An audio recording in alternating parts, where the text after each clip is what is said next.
सभी भक्तों का स्वागत है श्री चैतन्य चरितामृत की क्लास में। कल आप क्लास में ऑनलाइन सुन रहे थे कि नहीं सुन रहे? Very good, very nice. तो आपको पूरी बात समझ में आ जाएगी आज क्या। चलिए कोई बात नहीं, होमवर्क रूप में आप समझ लीजिएगा कल वाली क्लास को। आप समझ रहे हैं कि अभी गोपीनाथ आचार्य और मुकुंद आकर के महाप्रभु से कंप्लेन कर रहे हैं एक तरह से कि सार्वभौम भट्टाचार्य आपके बारे में ये गलत बात बोल रहे थे कि आप एक सामान्य मनुष्य हो। यहाँ तक कि भक्त भी बोल रहे थे, आपको भगवान स्वीकार नहीं कर रहे थे। ये बात हम रुके थे, अब आगे पढ़ते हैं। शून्य 116, 116 मतलब हम शुरू कर रहे हैं वहां से। सुनि महाप्रभु कहे ऐचे मत कह, आमा प्रति भट्टाचार्य है अनुग्रह। तो ने कहा, महाप्रभु ने कहा कि आपको ऐसा नहीं कहना चाहिए। इसको थोड़ा सा कम कर सकते हैं, जस्ट टू मच साउंड, एक पॉइंट कम करते। महाप्रभु ने कहा आपको ऐसा नहीं कहना चाहिए कि उन्होंने मेरे प्रति अपराध किया है या मेरा असम्मान किया है, अभी तो उनका तो मेरे प्रति बहुत बड़ा अनुग्रह है। आगे देखते हैं। कीर्तन बंद कर दीजिए प्रभु, कीर्तन बंद कर दीजिए। पीछे आपके स्विच है ना ऊपर। हाँ जी,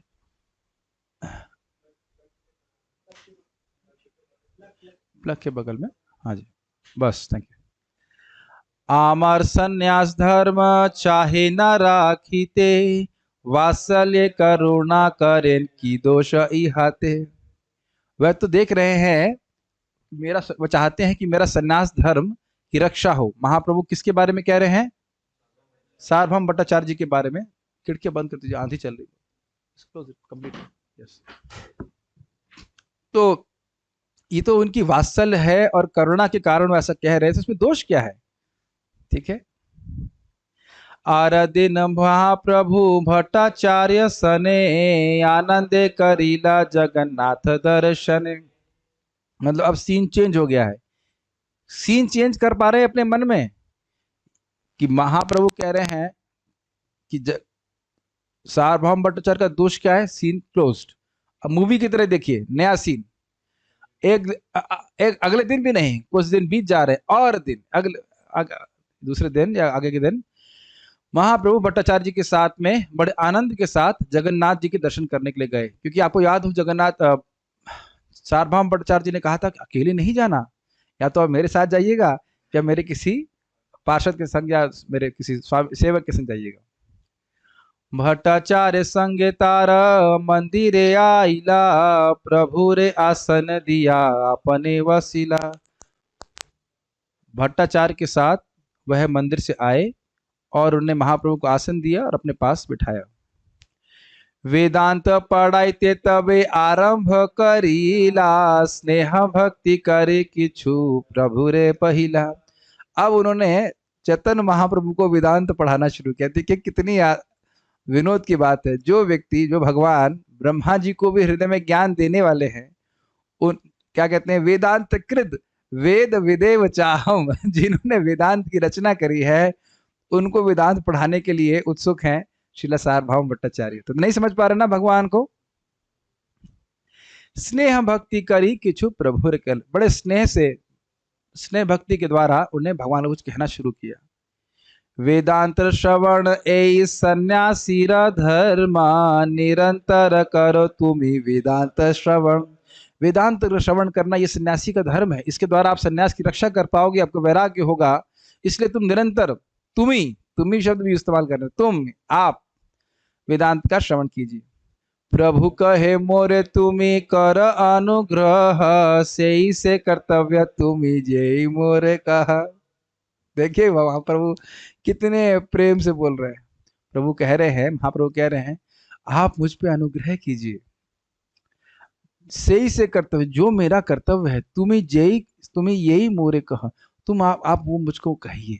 ऐसे लग रहा है महाप्रभु कुछ जानते ही नहीं है कि सन्यासी का धर्म क्या होना चाहिए, सन्यासी को कैसे जीवन जीना चाहिए। देखिए महाप्रभु किस प्रकार से बता रहे हैं। आपको याद आ रहा है जो प्रकाशानंद सरस्वती से भी ऐसे ही, अरे मैं तो यहाँ हाथ धुलने वाले स्थान पे ही बैठने के योग्य हूँ, मैं तो एकदम हीन हूँ, आपसे कैसे कर सकता हूँ, मैं तो मूर्ख हूँ, मैं तो वेदांत को जानता नहीं। और उसके बाद उड़ा दिए।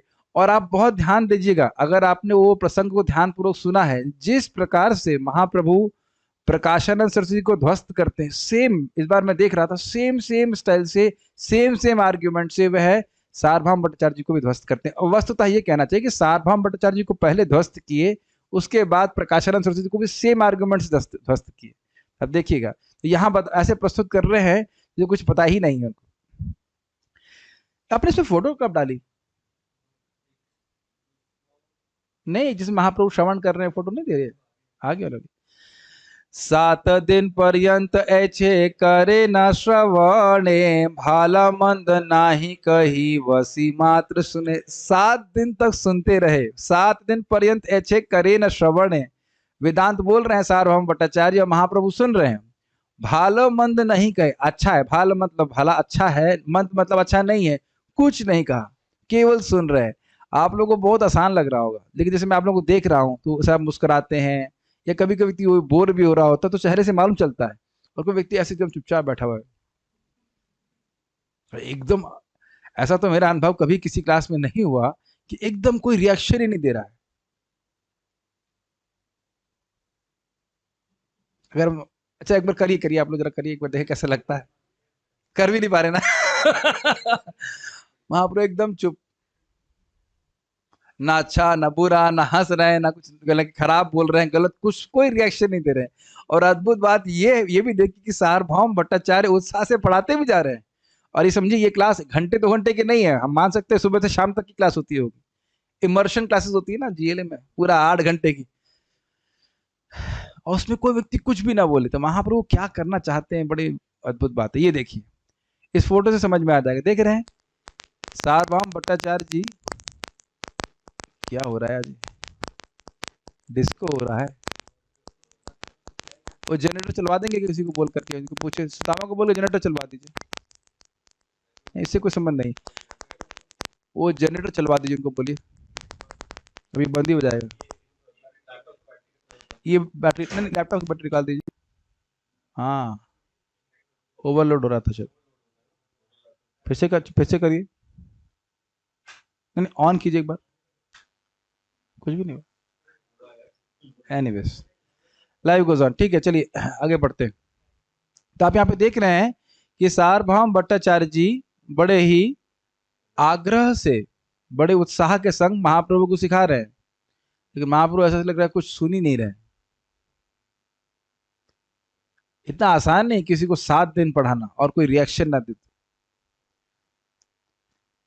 अष्टम दिवस तार पूछे सार्वभौमा, 7 दिन कर तुम्ही वेदांत श्रवण। 8वें दिन सार्वभौम ने पूछा, तुम 7 दिन से आप वेदांत श्रवण कर रहे हैं, भाला मंद नहीं कह रहे मौन धरी, बूझ कि ना बूझा यहाँ बूझे ते ना पारी अरे आप अच्छा नहीं कह रहे हो कि मैं कुछ बोल रहा हूं, और बुरा भी नहीं कह रहे हो, और चुपचाप बैठ के मौन धर रहे हो। बूझा कि ना बूझा, बूझा मतलब समझ रहे हो, आप समझ रहे हो कि आप नहीं समझ रहे हो, ये मैं बूझ नहीं पा रहा हूं, ये मैं समझ नहीं पा रहा हूं। प्रभु कहे, अब देखिए क्या होता है, भगवान बहुत छल करते। प्रभु कहे मूर्ख आमी नाही अध्ययन, तुम्हारा आज्ञाते मात्र करिए श्रवण। प्रभु कह रहे, महाप्रभु कह रहे मैं तो मूर्ख हूं। अब देखिए, आपने वो श्लोक सुना था, नटचर्यम इवाग्य, एक नाटककार की तरह भगवान लीला कर रहे हैं। क्या भगवान आज्ञा है? क्या मूर्ख है?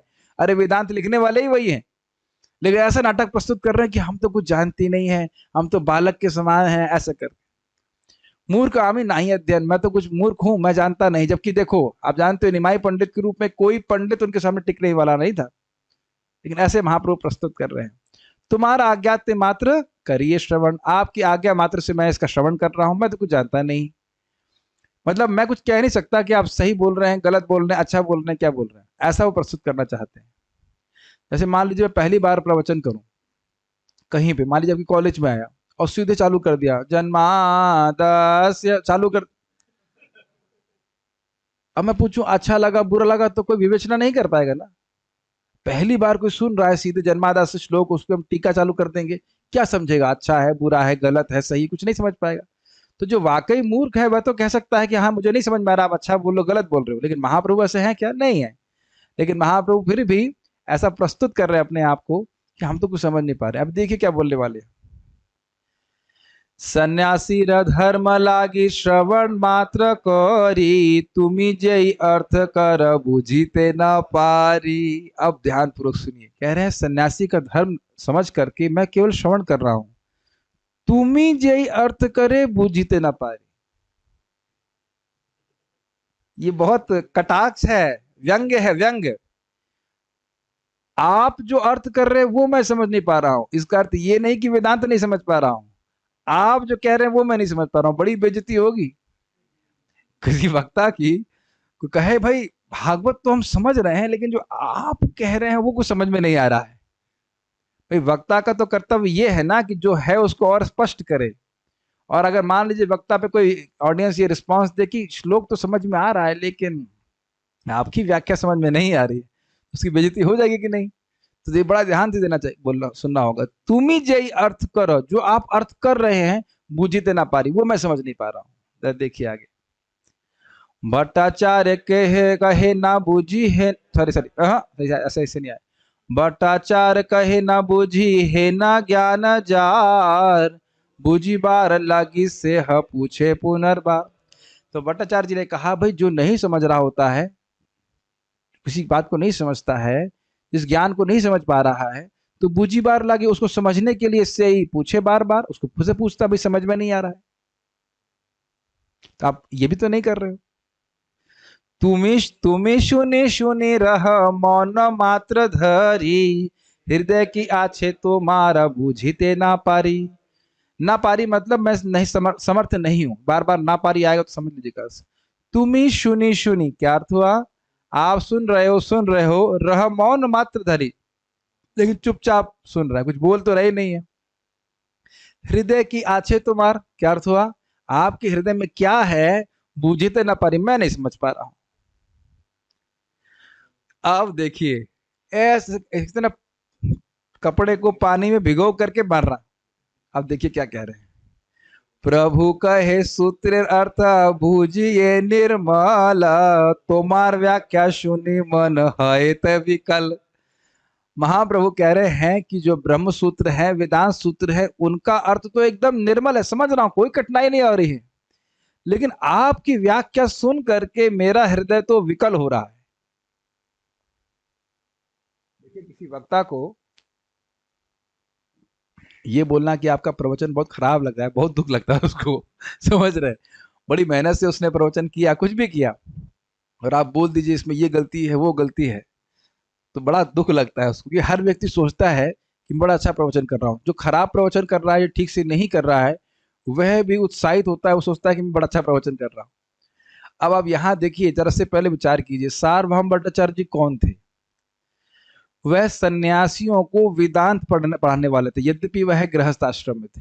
सोचिए उनकी कितनी बड़ी विद्वत्ता थी। मैंने आपको बताया था ना कि उस स्थान में गए, उस व्यक्ति ने नोट्स बनाने नहीं दिए, तो केवल याद कर लिए और बाद में आके लिख दिए। कितना बुद्धिमान होगा, और व्यक्ति अपनी बुद्धि से बहुत पहचान करता है। मैं कहूँ आपकी, लग रहा है आपकी आंख में कुछ दिक्कत है, हाँ मेरे तो आंख में थोड़ा लाल हो गया है। मैं कहूँ भाई आपके टांग कुछ दर्द है क्या, टांग खराब हो रही, हाँ प्रोजी भी टांग में खराब है। और किसी को बोलो कि भाई आपकी बुद्धि खराब है तो मानेगा, है ना। बुद्धि खराब है, क्या बोल रहे हो आप, मेरी बुद्धि खराब है।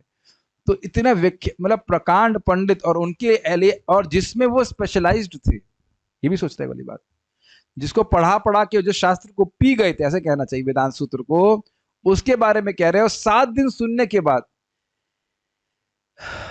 ये होता है, जैसे कि कभी कभी कोई व्याख्या कर रहा है और वो सिद्धांत के विरुद्ध होता है, तो मन विकल हो ही जाता है।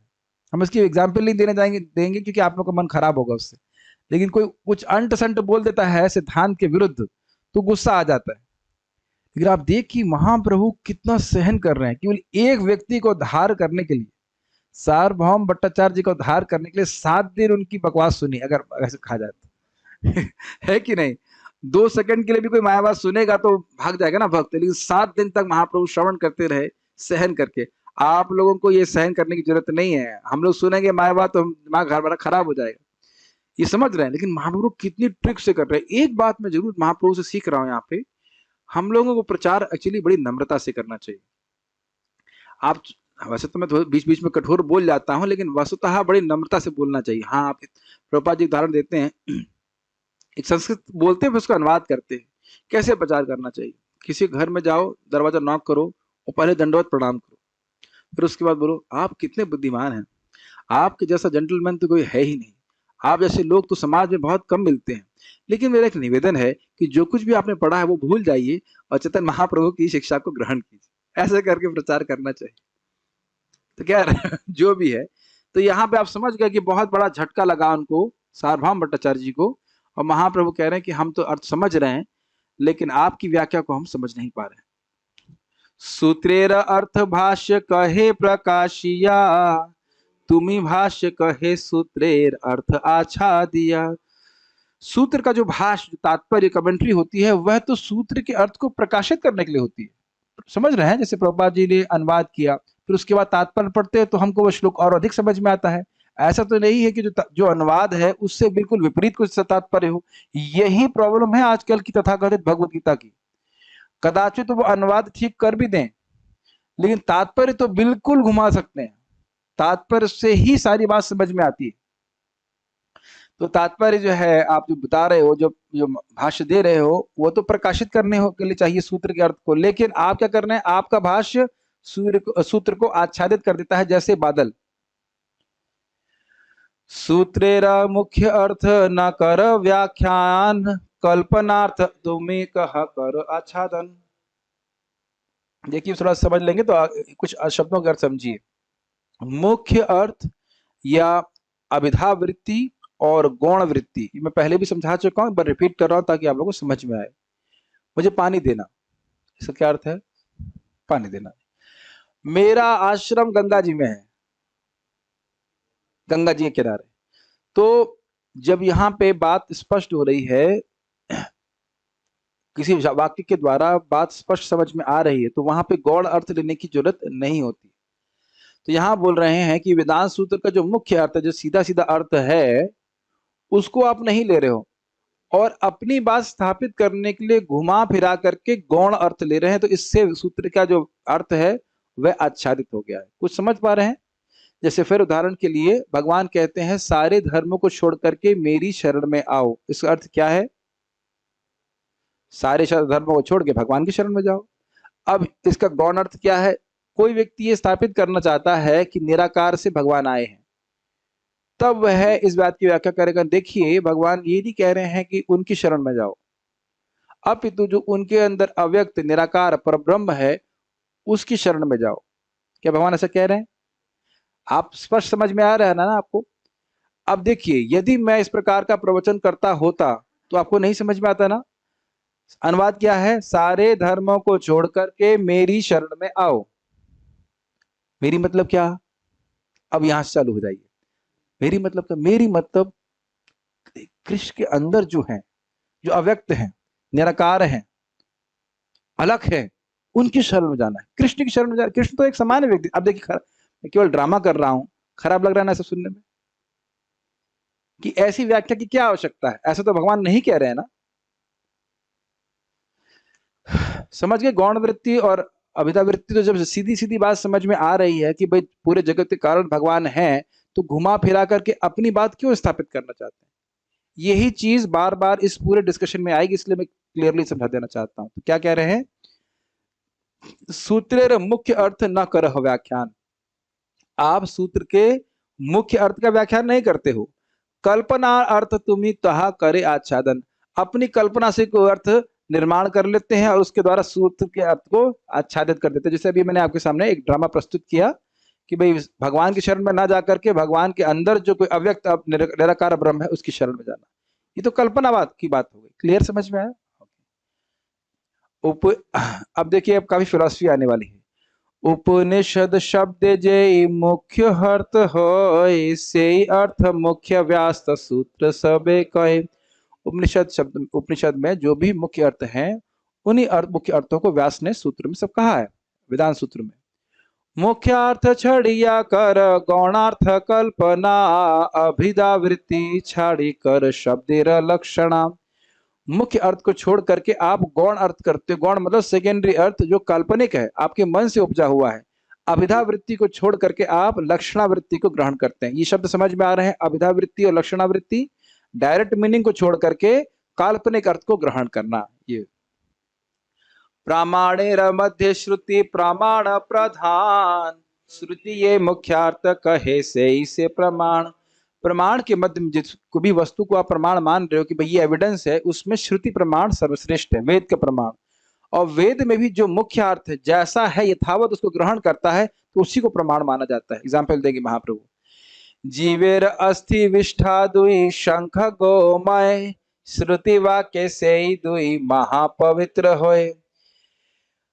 जीव की अस्थि और विष्ठा है दोनों शंख और गोमय, यानी कि शंख है एक हड्डी एक जीव की, और गोबर विष्ठा है गाय की। तो ये दोनों तो अपवित्र होने चाहिए, लेकिन श्रुति वाक्य वेद का वाक्य है कि दोनों ही महापवित्र हैं। तो ये आप समझ सकते हैं कि उदाहरण कहां से आ रहा है, कहां से आ रहा है? स्वयं श्रीमन चैतन्य महाप्रभु से। वेद को किसी अन्य प्रमाण की अपेक्षा नहीं है, वेद अपने आप में प्रमाण है। शंख पवित्र है, इसके लिए आपको क्या कहां से सीखना होगा? वेद से सीखना होगा। और कई बार इस उदाहरण को दिया गया है कि इसमें व्यक्ति अपना तर्क नहीं लगा सकता है कि अगर शंख पवित्र है एक जानवर की हड्डी, तो ब्राह्मण की खोपड़ी तो बहुत पवित्र होगी। और वह है, अब हम सोचे मंदिर में शंख की बजाय ब्राह्मण की खोपड़ी बजाना चालू कर, या किसी डॉक्टर की या फिलोसोफर की या इंजीनियर की। कोई कटाक्ष किसी भी नहीं किया जा रहा है, लेकिन कहने का अर्थ है कि बस तर्क नहीं लगा सकते, जो वेद कह रहा है उसको यथावत स्वीकार करना चाहिए। ये बहुत बार गड़बड़ करते हैं। अब मैं बताना चाहता हूँ गलत कैसे करते। एक व्यक्ति प्रवचन कर रहे थे और वो कहे कि भगवान का नाम जो है जो हम उच्चारण कर रहे हैं वो भौतिक नाम है, तभी हमको रुचि नहीं हो रही। अब उसको सुना तो मेरा दिमाग, अब समझ रहे ना, एकदम 108 डिग्री पे पहुंच गया मेरा टेम्परेचर। शास्त्र क्या बोल रहा है? अभिन्नत्वम नाम नामिनः। कैसे श्लोक शुरू होता है? चैतन्य रस विग्रह पूर्ण शुद्ध नित्य मुक्त अभिन्नत्व नाम नामिनः, नाम चिंतामणि कृष्णा चैतन्य रस विग्रह पूर्ण शुद्ध नित्य मुक्त अभिन्नत्व नाम नामिनः। भगवान का नाम चिंतामणि के समान है। चिंतामणि के समान नहीं, चिंतामणि ही है, जो इच्छा आपकी पूर्ण कर देगा। नाम चिंतामणि कृष्ण, कृष्ण का नाम। चैतन्य रस विग्रह, चैतन्य स्पिरिचुअल रस का स्वरूप है, मतलब व्यक्ति है। और क्या था आगे? नाम चिंतामणि कृष्णा चैतन्य रस विग्रह पूर्ण शुद्ध, पूर्ण रूप से शुद्ध है। नित्य मुक्त, नित्य रूप से मुक्त है। अभिन्नत्वम नाम नामिनः, वह नामी से पूर्ण रूप से अभिन्न है। रूप गोस्वामी बात कह रहे हैं, कृष्ण पूर्ण वपुषे नमो नमः। आप कृष्ण के पूर्ण वपु हैं। अब इतने प्रमाण हैं और फिर भी कोई इस प्रकार की व्याख्या करे, क्या ये व्याख्या शास्त्र में है? अरे भाई, अब आप हमको अगर पीलिया है तो मिश्री खाएंगे तो मीठी नहीं लग रही तो मिश्री का दोष है। आप कहेंगे नहीं हम मिश्री नहीं, हम फिटकरी खा रहे हैं, ऐसा बोल सकते हैं आप? मुझे अगर अविद्या है या मुझे क्या नाम से पीलिया है तो उसकी वजह का उसका दोषारोपण आप नाम के ऊपर तो नहीं कर सकते ना। कभी नहीं सोचना चाहिए कि भगवान का नाम एक भौतिक वाइब्रेशन है, नाम के प्रति अपराध है। तो ये अब उनसे पूछा जाए कि आपने कहाँ सुन लिया श्रील प्रभुपाद जी की तात्पर्य में, कहाँ कौन से शास्त्र से पढ़ा है?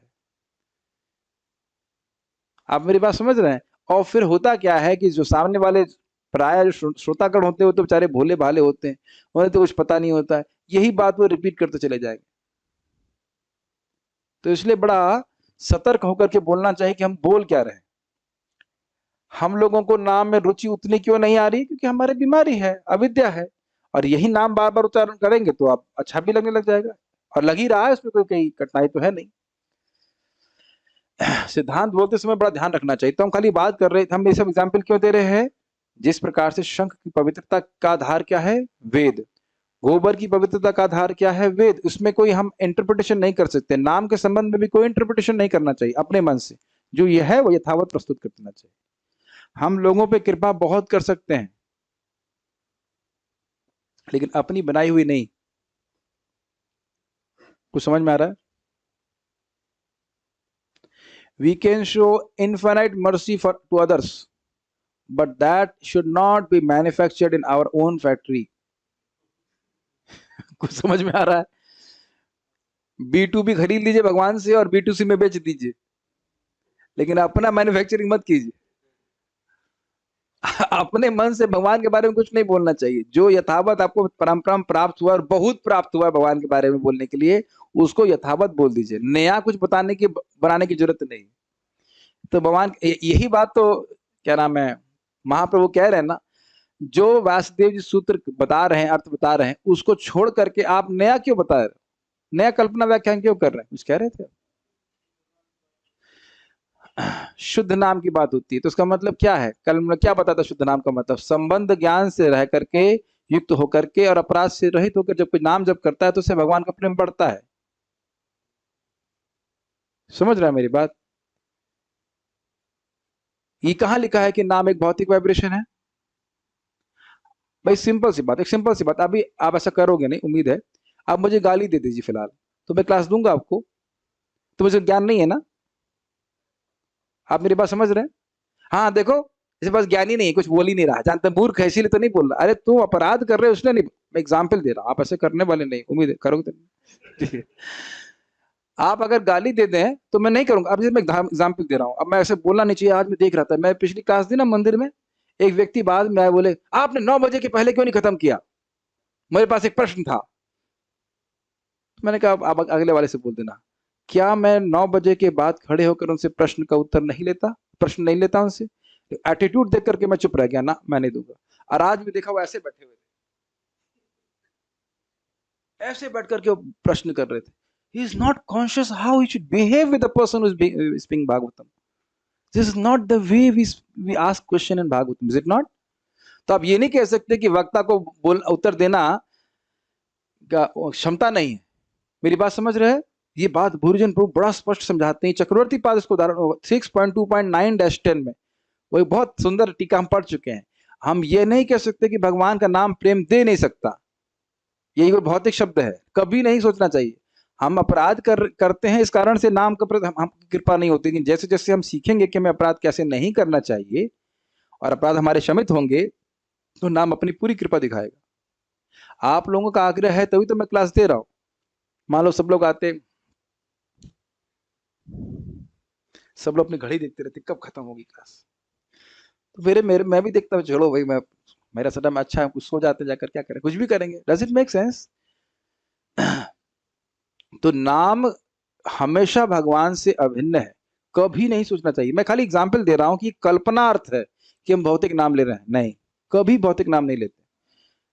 मैं उधर ज्यादा व्याख्या नहीं करना चाहता, मैं खाली बोल रहा हूँ ये कल्पना अर्थ है, कल्पना कर रहे हैं, इसमें कोई प्रमाण कहीं नहीं है। ऐसी बातें नहीं बोलनी चाहिए। और मैं बोलूंगा तो आप लोगों को खराब लगेगा, ऐसे बहुत सारी व्याख्याएं सुन लेते हैं और मन एकदम डिस्टर्ब हो जाता है।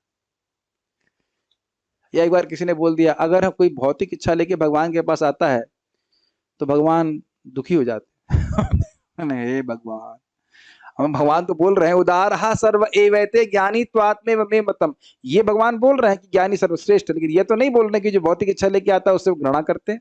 कहीं बोले हैं भगवान? बताओ भगवान क्या कहते हैं? उदार, बहुत उदार है, किसी भी इच्छा से मेरे पास आ रहा है, बहुत अच्छी बात है कि नहीं? कई बार मैं देखा हूं, मैं परम पूज्य वृंदावन चंद्र महाराज से कुछ प्रश्न कर लेता हूं और कुछ सिद्धांत के अलग होता है, मैं तो केवल जिज्ञासा के लिए करता हूँ, एकदम गुस्सा हो जाता है, एकदम गर्म हो जाता है। देखा था एक बार हमारे एक भक्त ने प्रश्न किया था यहाँ पे कि महाराज जी, कोई व्यक्ति दुख भोग रहा है, मान लो शरीर में कोई कष्ट है, और उसको हम दवा देंगे तो उसके कर्म भोगने में हम व्यवधान प्रस्तुत कर रहे हैं ना। अरे बाप रे बाप, महाराज इतना तमतमा गए, इतना गुस्सा करे, इतना गुस्सा करे। भक्त है, क्लास सुन रहे हैं, मुझे पता है, जानते, वो बेचारे भोले भालेपन से पूछे थे, लेकिन महाराज एकदम गुस्सा हो गए। अरे भाई, आप किसी भी तरह से किसी जीव पे आप दया करते हो तो भगवान के आप निमित्त बन रहे हैं ना। ये तो नहीं कहेंगे अरे कर्म भोग रहा है, भोगने तो दवा मत दीजिए। तो खैर हम बात ये कर रहे थे, वापस पॉइंट पे आ रहे हैं। पॉइंट ये है कि वेद प्रमाण है और वेद के अर्थ को हमें यथावत ग्रहण करना चाहिए। देखिए बार बार मैं रिपीट कर रहा हूं, यही देखिए जो प्रभु जी बोल रहे हैं, भगवान आप स्वयं अपने नाम के रूप मेरे जीव पे अवतरित हो रहे हैं, मुझे शक्ति दीजिए, मुझे योग्य बनाइए कि मेरे अपराध कम हो, मैं आपकी सेवा ठीक से कर पाऊं। ये बात ऐसे प्रार्थना करना चाहिए। अपनी गलती उनके ऊपर क्यों आरोपित कर रहे हैं? कि ये भौतिक नाम है? ये तो कोई लॉजिक नहीं हुआ ना, ना लॉजिक हुआ ना शास्त्र सम्मत बात हुई। स्वतः प्रमाण वेद सत्य यही कहे, लक्षणा करीला स्वतः प्रमाण हानि होए। इसे मैं तृप्त नहीं हुआ बोलने से, वापस उसी पॉइंट पे लेते हैं। वेद का वचन है, ये मैं आप तक आज तक कभी डिस्कस नहीं कर पाई। वेद की श्रुति मंत्र इस प्रकार से है कि भगवान, क्योंकि आप स्वयं प्रकाश हैं, नाम से बोल रहे हैं, तो जीव आपकी महिमा पूरा ना भी जानता हो, कहाँ जान रहे हैं नाम की महिमा, लेकिन बार बार उच्चारण करता है तो आपकी महिमा स्वतः हृदय में प्रकाशित होती है।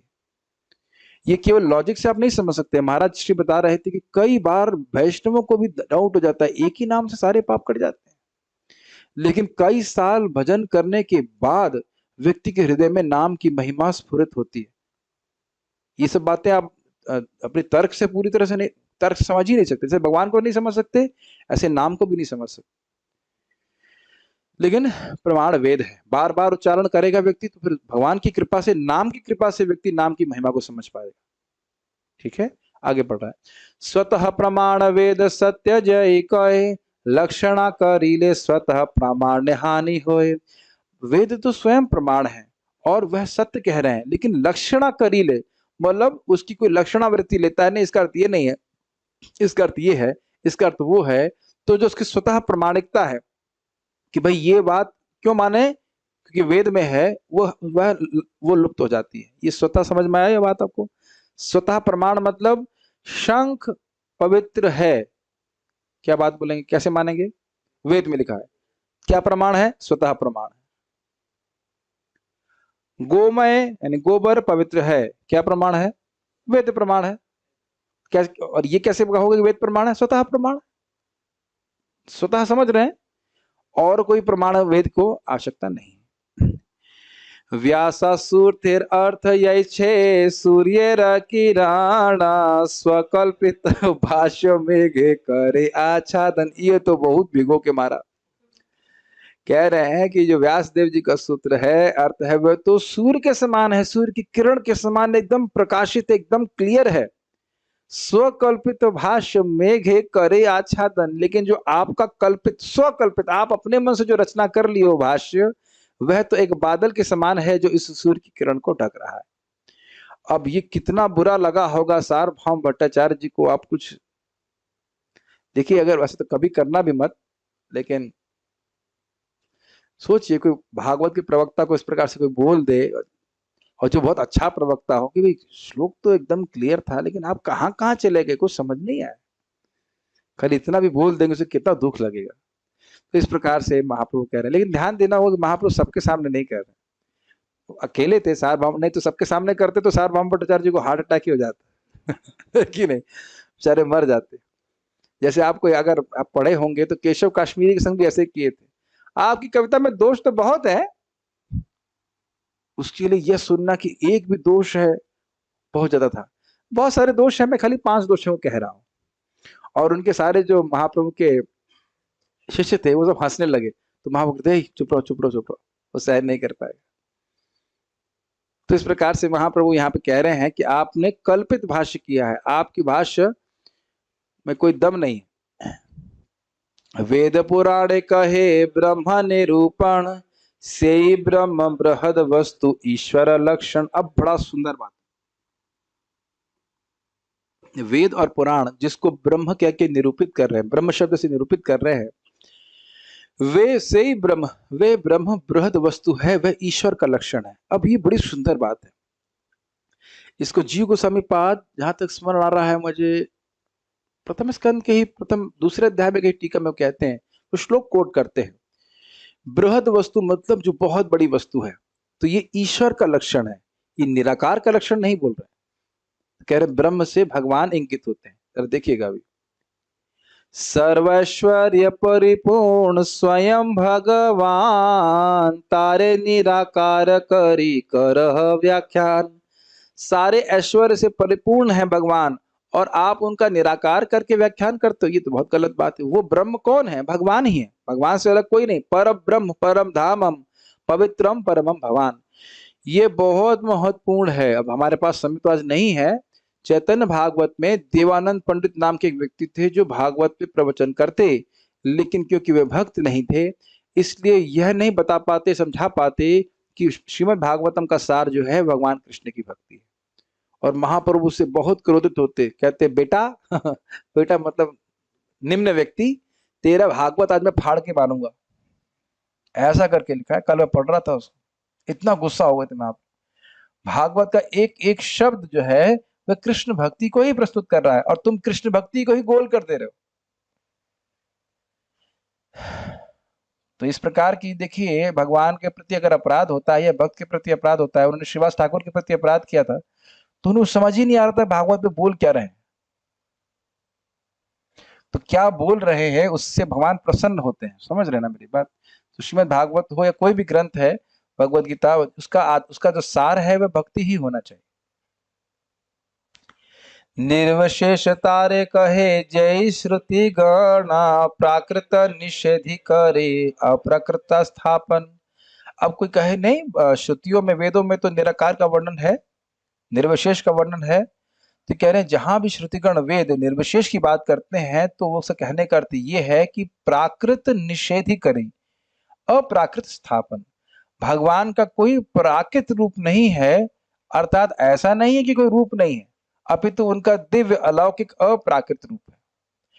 आपको याद आ रहा है अरूपस्य शब्द आया था अभी भागवत के डिस्कशन में, क्या है अव्यक्त अरूपस्य से कुछ शब्द आया था, अरूपस्य चिदात्मनः यद यद परम अव्यक्तम ऐसे करके श्लोक था, भूल रहा हूं अभी 1.3 कहां तक गए थे हम लोग, ऐसे उसी के राउंड था, यदः परम अव्यक्तम अरूपस्य चिदात्मनः ऐसे करके श्लोक था। तो अरूपस्य शब्द जहां पे वाक्य कैसे करी गई थी, अप्राकृत रूप शून्य। भगवान का रूप कैसा है, यस शो में 1.3.30 एतद् रूपम भगवतो हि अरूपस्य चिदात्मनः माया गुणैर्विरचितम महदाधि विरात्मनि। तो वहां पे भी अरूप शब्द आया था। तो अरूप का अर्थ क्या है, प्राकृत रूप शून्य, यानी उनका भौतिक रूप नहीं है, लेकिन इसका अर्थ यह नहीं है कि उनका कोई चिन्मय स्वरूप ही नहीं है। यस, तो आप देख सकते हैं सारी फिलॉसफी जो है वो चैतन्य चरितामृत में बड़ी स्पष्ट क्लियर आपको समझ में आ जाएगी। या या श्रुतिर्जल्पति निर्विशेषम सा साभिधत्ते सविशेषमेव विचार योगे सति हंत तासाम प्रायो बलीयः सविशेषमेव 142। तो कह रहे हैं या श्रुतिर जलपति निर्विशेषम, जहां जहां पे श्रुति वाक्यों में निर्विशेष शब्द आया है, सासा विदत्ते सविशेषम एवं 142।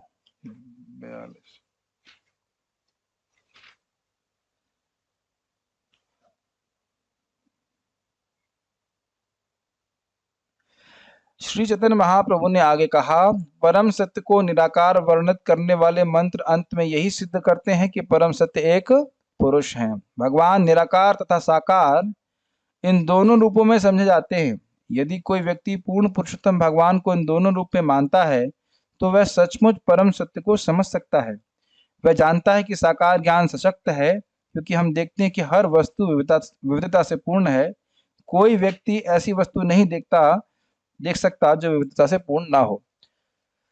तो बस बात यहाँ पे बोली जा रही है श्लोक के द्वारा कि जहां जहां पे भी श्रुति में ये बोला गया कि निर्विशेष शब्द आया है, उसे यही समझना चाहिए कि भगवान के दिव्य चिन्मय गुण है। और अगर कोई निर्विशेष व्यक्ति है, जिसे कोई रूप नहीं है, आकार नहीं, उसे आप देख ही कैसे सकते हो, उसका अनुभव ही नहीं कर सकते हैं। तो ये बात बोल रहा है। इसकी व्याख्या बहुत नहीं कर रहा हूं, बस खाली मैं इसलिए बोल रहा हूं कि श्लोक यहाँ पे क्यों है, ये समझाने के लिए कि जहां जहां श्रुति निर्विशेष शब्द का उपयोग करती है तो वह प्राकृत रूप का निषेध कर रही है। ये हिंदी समझ में आ रही है, it negates material form, just to negate the material form it says निर्विशेष। अमरनाथ प्रभु कुछ जा रहा है मन में या ऊपर से जा रहा है ब्रह्म है ते जन्मे विश्व ब्रह्म ते जीवय सही ब्रह्म पुनरपि होय जाए लव। ब्रह्म से ही जगत का जन्म होता है, ब्रह्म से ही पालन होता है और ब्रह्म में ही वापस जाकर के उसका लय हो जाता है। अपादान करण अधिकरण कारक तीन भगवान सविशेष होई तीन छिन्न। तो कह रहे हैं भगवान ही जगत के तीनों कारण हैं। अपादान कारण, उनसे ही आई है, जगत आया है। अधिकरण, उन्हीं में स्थित है। करण मतलब उन्हीं के द्वारा ही है। मेन बात यहाँ वो कहना चाहते हैं कि जो ब्रह्म शब्द की बात आप कर रहे हो क्या है, अथा तो ब्रह्म जिज्ञासा, मैं ब्रह्म की जिज्ञासा करूंगा तो वो निराकार नहीं, अभी तो साक्षात भगवान है, इनके बारे में बोल रहे हैं। भगवान बहु है ते जबे कैला मन प्राकृत शक्ति ते तब कैला विलोकन से काले नाही जन्मे प्राकृत मनोनयन अतएव अप्राकृत ब्रह्म नेत्र मन। समझ में आया? भगवान बहु हईते जबे कैला मन, भगवान का जब मन हुआ कि मैं बहुत रूप में हो जाऊं। प्राकृत शक्ति ते तबे कैला विलोकन, तब उन्होंने अपनी माया शक्ति के ऊपर देखा। अब तो समझते होंगे, तो आसान बात है। से काले नाही जन्मे प्राकृत मनोनयन, भाई जब सृष्टि नहीं हुई थी तब भगवान थे, ठीक। अब यहां कह रहे हैं कि प्राकृत शक्ति के ऊपर भगवान ने दृष्टिपात किया। दृष्टिपात कैसे होता है? आंखों से होता है, सीधी बात। और अभी सृष्टि हुई नहीं है, कुछ समझ रहे हैं? सृष्टि हुई नहीं है, कोई प्राकृत आंख का रचना हुई नहीं है, और क्या बोल रहे हैं, भगवान ने प्रकृति के ऊपर दृष्टिपात किया। अतएव अप्राकृत ब्रह्मेर नेत्र मन। इसे समझ में आना चाहिए कि जो भगवान की आंखें हैं वह आध्यात्मिक है। मुझे बड़ी दया आ रही है, लग रहा है कुछ समझ में नहीं आ रहा है। पांडे जी, आप लोगों को समझ में आ रहा है? When there was no creation, Krishna glanced. How do you glance? By eyes. So then there was no material creation, there is no material eyes. So Krishna has spiritual eyes by which he glanced. कुछ does it appear difficult? How to say in Telugu? Is it difficult? How to say? इतना लंबा है yes. तो बहुत लंबा है ठीक है, छोटा होता तो याद कर लेता हूँ कुछ कठिन है, तो कठिन नहीं है। तो इसीलिए बार बार हम आप लोग क्या कह रहे हैं, ब्रह्म शब्द से भगवान को ही स्वीकार करना हो। ब्रह्म शब्द कहे पूर्ण स्वयं भगवान कृष्ण शास्त्र प्रमाण। तो ब्रह्म शब्द से आपको पूर्ण स्वयं पूर्ण भगवान कृष्ण को ही ग्रहण करना पड़ेगा, ये शास्त्र का प्रमाण है। आप अपने मन से कल्पना कर रहे हो कि जगत निराकार से आए। तो एक बार बीच में किसी महात्मा ने पूछा था कि भगवान ये जगत क्या प्रभु जी निराकार से आया है? तो आप समझ लीजिए कि यहाँ पे स्पष्ट है कि जगत निराकार से बिल्कुल नहीं आया है, ठीक है। वेदेर निगूढ़ अर्थ बुझन न है, पुराण वाक्य से ही अर्थ करे निश्चय। वेद का अर्थ बहुत निगूढ़ है, बहुत गंभीर है, इसलिए उनका अर्थ समझ में नहीं आता है। इसलिए पुराण के रूप में भगवान वेद व्यास जी ने वेदों के अर्थ को बताया है। अहो भाग्यम नंद गोप व्रजौकसम यन्मित्रम परमानंदम पूर्ण ब्रह्म सनातन। अब देखिए, ये आपको समझ ही नहीं आएगा ये श्लोक कहां से प्रकट हो गया। नहीं समझ में आ रहा ना? एकदम लग रहा है ना कि कोई लिंक नहीं है। ये कहां से बात आ रही थी एकदम से, अहो भाग्यम कहां से आ गया? अब आप देखिए, पहले श्लोक को जाओ वापस। वेदेर निगूढ़ अर्थ भुजन न होय, पुराण वाक्य से अर्थ करे निश्चय। वेद के गुह्य अर्थ को समझ में नहीं आता है, हमें समझ में नहीं आता, इसीलिए पुराण के द्वारा हम वेद के अर्थ को समझते हैं। इसलिए श्रीमद् भागवतम के इस श्लोक को रखा है, ये प्रमाणित करता है कि कृष्ण ही पूर्ण ब्रह्म है। इस श्लोक कौन बोल रहा है? ब्रह्मा जी बोल रहे हैं भगवान कृष्ण को ब्रह्म विमोहन लीला के बाद। अहो भाग्यम नंद गोप व्रजौकसाम। तो ब्रह्मा जी कह रहे हैं कितना बड़ा भाग्य है, कितना बड़ा भाग्य है नंद का गोपों का और व्रज में रहने वालों का। क्यों ऐसा कह रहे हो? यन मित्रम, उनके मित्र हैं, परमानंदम, परमानंद, पूर्ण ब्रह्म सनातनम, जो पूर्ण ब्रह्म सनातन ब्रह्म कृष्ण है वह उनके मित्र हैं। तो इस पुराण के वाक्य से, भागवत के पुराण के वाक्य से क्या सिद्ध हुआ? कृष्ण ही पर ब्रह्म है, इसलिए यहाँ पे श्लोक रखा गया। आप समझ में आया आपको? इसका लिंक होने से समझ में आता है कि ये श्लोक यहाँ पे क्यों रखे गए।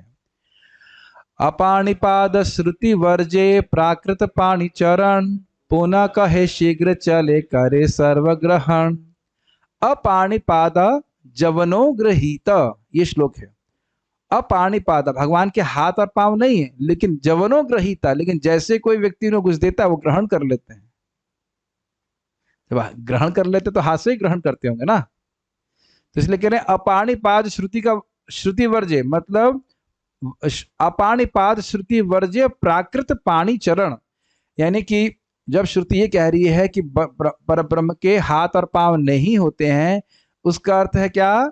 उनके भौतिक हाथ और पांव नहीं होते हैं। पुनः कहे शीघ्र चले करे सर्वग्रहण, और फिर कह रहे नहीं, वो सबसे तेज चलते हैं और जो उन्हें वस्तु दी जाती है उसे ग्रहण कर लेते हैं। तो अब समझ में आ रहा होगा। अतएव श्रुति कहे ब्रह्म सविशेष, मुख्य छाड़ी लक्षणा ते माने निर्विशेष। इसलिए श्रुति कह रही है कि ब्रह्म तो सविशेष है, साकार है, लेकिन वह अप्राकृत रूप से युक्त है, प्राकृत रूप रहित है। इसलिए इस मुख्य अर्थ को छोड़ करके आप मन मतलब लक्षणावृत्ति लेते हैं, साइड मीनिंग ले रहे हैं, और उसको आप निर्विशेष मान रहे हो। षड ऐश्वर्य पूर्णानंद विग्रह जहार, ने भगवान तुम्ही कह निराकार। तो जो षड ऐश्वर्य पूर्णानंद स्वरूप वाले भगवान हैं, उनको आप निराकार कह रहे हो, ये क्यों हो रहा है? स्वाभाविक तीन शक्ति जेई ब्रह्म है, निशक्ति का करे तारे करह निश्चय। स्वाभाविक रूप से जिस ब्रह्म की तीन शक्ति होती हैं, उनको आप बिना शक्ति वाला कहते हो, ये तो बात समझ में नहीं आता, ऐसा क्यों कहते हैं आप? तो अब वहां पे स्पष्ट रूप से महाप्रभु बता रहे हैं कि क्या क्या गलती आप कह रहे हो, इसलिए अब यहाँ पे वो श्लोक बोल रहे हैं। ये बंगाली आई थी ना कि ब्रह्म की तीन शक्तियां होती हैं, तो उसको प्रमाणित करने के लिए यहाँ पे बोल रहे हैं। क्या आप फॉलो कर पा रहे हो कि हम ये सब चर्चा कर क्यों रहे हैं? सार्वभौम भट्टाचार्य खूब शास्त्र पढ़े, सब कुछ किए, लेकिन भक्त नहीं थे, तो महाप्रभु को नहीं समझ पा रहे। अब महाप्रभु कृपा कर रहे हैं तो उन्हें समझा रहे हैं किस प्रकार से। विष्णु शक्ति परा प्रोक्ता क्षेत्रज्ञाख्या तथा परा, अविद्या कर्म संज्ञान्या तृतीया शक्ति रुष्यते। इष्यते, विष्णु भगवान की तीन शक्तियां हैं। परा प्रोक्ता एक पराशक्ति, क्षेत्रज्ञाख्या मतलब जीव शक्ति, और अविद्या शक्ति जो माया शक्ति है। तीन प्रकार की शक्तियां। यया क्षेत्रज्ञ शक्ति सा वेष्टिता नृप सर्वगा, संसार तापान अखिलान अवाप्नोति यत्र संततान। यया क्षेत्रज्ञ शक्ति, जिसको क्षेत्रज्ञ शक्ति कहते हैं, अर्थ है, शायद पढ़ लेते हैं एक बार।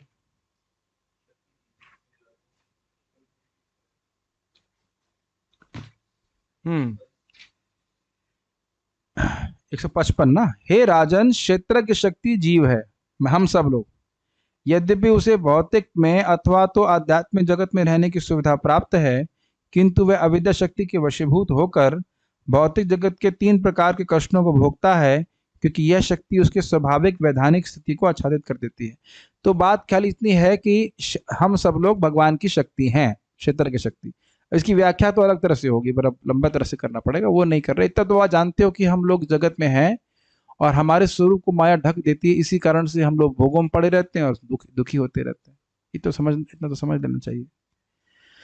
तया तरोहितत्वाच्च शक्ति क्षेत्रज्ञ संगिता, सर्वभूतेषु भूपाला तारतम्येन वर्तते। अब यहाँ पे माया शक्ति का वर्णन हो रहा है। अविद्या के प्रभाव में आच्छादित होकर यह जीव भौतिक अवस्था में विभिन्न रूपों में विद्यमान रहता है। हे राजन, इस तरह वह कम या अधिक मात्रा में भौतिक शक्ति के प्रभाव के अनुपात में मुक्त रहता है। मतलब कोई देवता है थोड़ा कम प्रभावित है, कुछ इंसान हैं तो अधिक प्रभावित हैं, असुर इत्यादि और अधिक प्रभावित हैं। डिपेंड कि वो कौन व्यक्ति कितना अधिक गुणों से प्रभावित रहता है, उतना वो माया के द्वारा प्रभावित रहता है। तो यहाँ माया शक्ति का वर्णन हुआ किस प्रकार से जीवों को आच्छादित कर रही है। लादनी संधनी संवित त्वय्येका सर्व संश्रये लादताप करी मिश्रा त्वयि नो गुण वर्जिते। तो भगवान की तीन प्रकार की शक्तियां होती हैं, लादनी, संधनी और संवित। और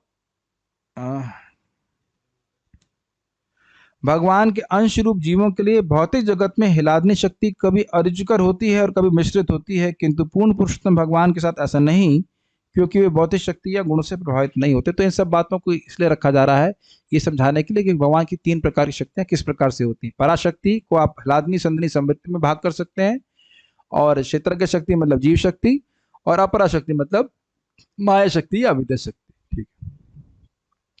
सच्चिदानंदमय है ईश्वर स्वरूप, तीन अंश चित शक्ति है तीन रूप।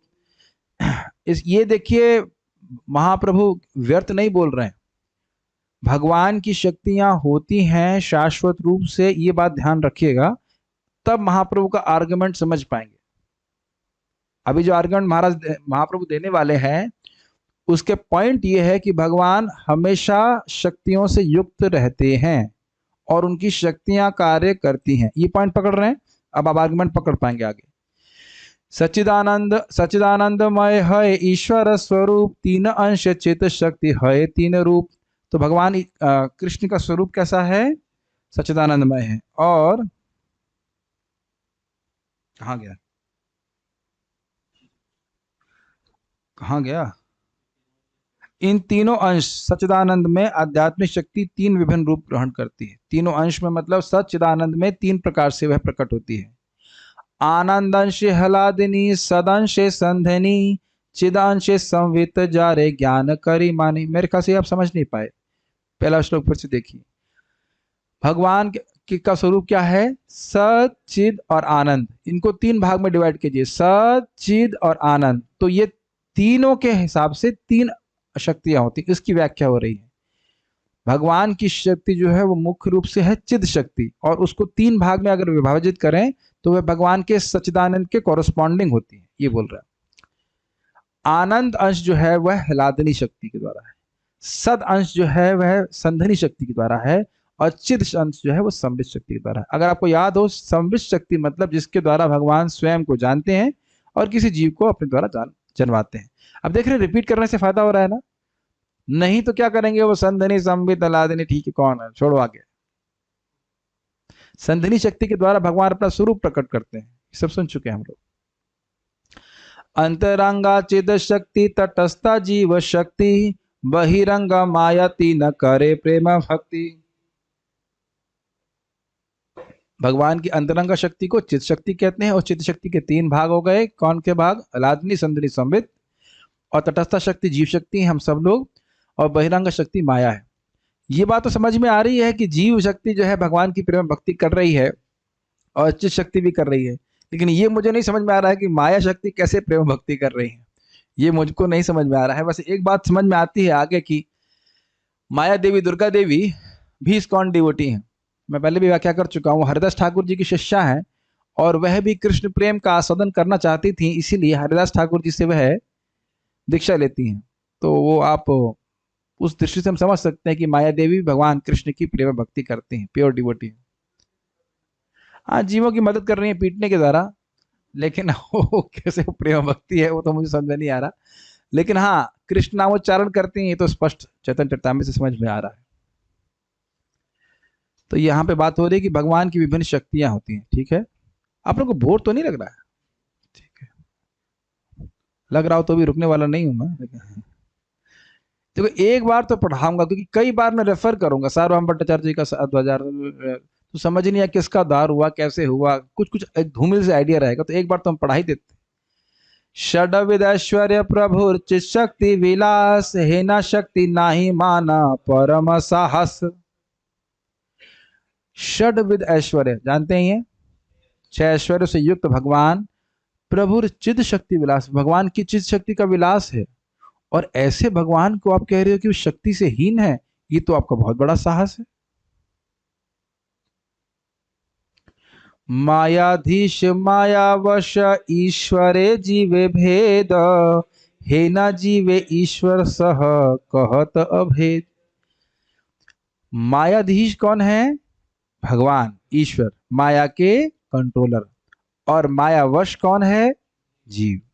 तो इनमें बहुत बहुत भेद है, बहुत बड़ा भेद है। हे ना जीव ईश्वर सह कहत अभेद। और आप यह कह रहे हो कि ये जो जीव है ये ईश्वर है, बिल्कुल अभेद है, तो बहुत गलत बात है। कुछ कुछ समझ में आया कि महाप्रभु क्यों कह रहे हैं कि भगवान की तीन शक्तियां हैं, पराशक्ति है, षडैश्वर्य पूर्ण है, सच्चिदानंद है, जीव भी उनकी शक्ति है, और आप ये कह रहे हो कि जीव भगवान है, ये तो बहुत गलत बात है। क्या प्रमाण है? और अभी तक सार्वभौम भट्टाचार्य कुछ बोल नहीं पाए हैं।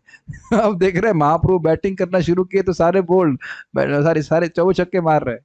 ये कहे कि महाप्रभु बॉलिंग कर रहे तो सारे विकेट बोल्ड हो रहे हैं। कुछ नहीं बोल पा रहे सार्वभौम भट्टाचार्य, एक शब्द नहीं बोल पाए अब तक।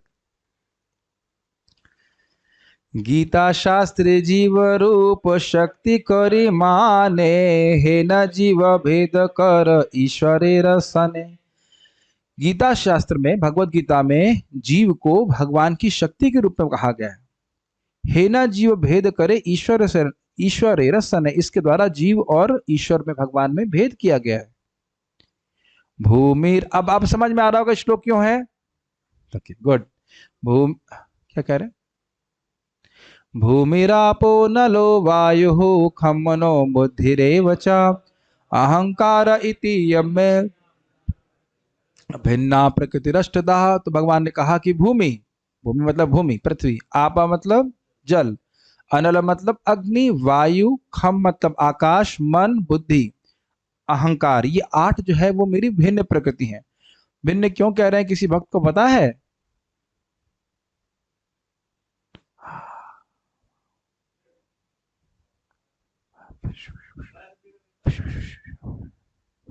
क्या बोल रहे? भिन्न क्यों कह रहे हैं भगवान?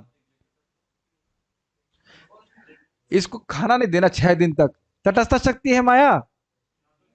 दे देना भाई, कोई बात नहीं, वैसे भी कोई बचा नहीं बॉडी में। माया तटस्थ शक्ति है, शर्म नहीं आती बोलते हुए। तटस्थ शक्ति क्या होता है? तट पे स्थित, जो माया को भी स्वीकार कर सकता है, भगवान को भी स्वीकार कर सकता है। अभी तो प्रभु जी आपने बोला था नम्रता से प्रीचिंग करो, मैं भूल गया, इसलिए वापस ऐसी बातें बोल देते हो। अब इनको प्रीचिंग करने देंगे, क्या क्या बोलेंगे पता नहीं है। आपके डिसाइपल्स तो फिर कौन से? मुझे बड़ा संदेह हो रहा है। माया शक्ति तटस्थ शक्ति नहीं बेटा, प्रकृति।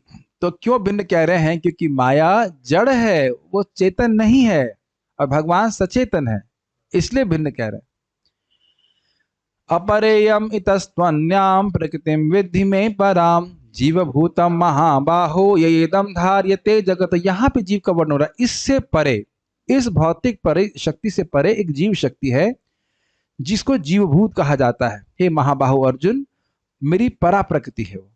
जीवों को परा प्रकृति के बोला जा रहा है, जो पूरे जगत को धारण करने। जैसे मैंने कई बार उदाहरण दिया, हम लोग इस क्लास का उपयोग कर रहे हैं, मैं लैपटॉप, वेबकैम और माइक का उपयोग कर रहा हूं। क्या ये मेरा उपयोग कर रहे हैं? क्या ये माइक जान रहा है कि मैं एकदम पास में ना, अच्छा लग रहा है ना बेटा तुम्हें क्लास, कैसा लग रहा है? आप ऐसा कुछ नहीं कह सकते ना, माइक को कुछ नहीं समझ में आ रहा ना। तो ये हम माइक का उपयोग कर रहे हैं, लेकिन आप लोग समझ रहे हैं? क्या समझ रहे हैं आप? कुछ समझ रहे हैं? मैं क्लास दे रहा हूं, गाना गा रहा हूं कि क्लास दे रहा हूं? भगवान के बारे में बोल रहे हैं, पिक्चर के बारे में तो नहीं बोल रहे। तो ये सब बात आप समझ रहे हो ना, कि ये माइक समझ रहा है? तो अंतर आ रहा है ना दोनों में। आप लोग सचेतन हैं, ये जड़ है, इतना तो अर्थ समझ रहे होंगे आप। तो ये श्लोक क्यों कोट कर रहे हैं महाप्रभु? ये दिखाने के लिए कि माया शक्ति भगवान की शक्ति है और जीव शक्ति भगवान की शक्ति है, लेकिन उनमें भी थोड़ा थोड़ा भेद है, लेकिन दोनों ही भगवान नहीं है। ये हम लोगों ने श्रीपाद बलदेव विद्याभूषण पाद की टीका में पढ़ा था स्पष्ट, कि देखिए जीव, भगवान और प्रकृति ये वाटर टाइट कंपार्टमेंट्स हैं। कभी प्रकृति जीव नहीं बन सकती, कभी जीव प्रकृति नहीं बन सकता, जीव कभी भगवान नहीं बन सकते, भगवान कभी जीव नहीं बन सकते, भगवान कभी प्रकृति नहीं बन सकते, प्रकृति कभी भगवान नहीं बन सकती। ये समझ लेना चाहिए। ये प्रकृति प्रकृति ही रहेगी, जीव जीव रहेगा, और भगवान भगवान ही रहेंगे। अब आपको मुझे पता है भूल गए होंगे, कोई बात नहीं, लेकिन ये बात ध्यान रखिएगा, कभी जीव भगवान नहीं बन सकता है। प्रभुपाद जी इस संबंध में मजाक कर रहे थे। एक व्यक्ति बोला, if I want to become self realised will God help me? यदि मैं आत्म साक्षात्कार करना चाहता हूं तो क्या भगवान मेरी मदद करेंगे? तो प्रभुपाद कहे, if you want to become a servant of God, God will help you, but if you want to become God, why should God encourage competition?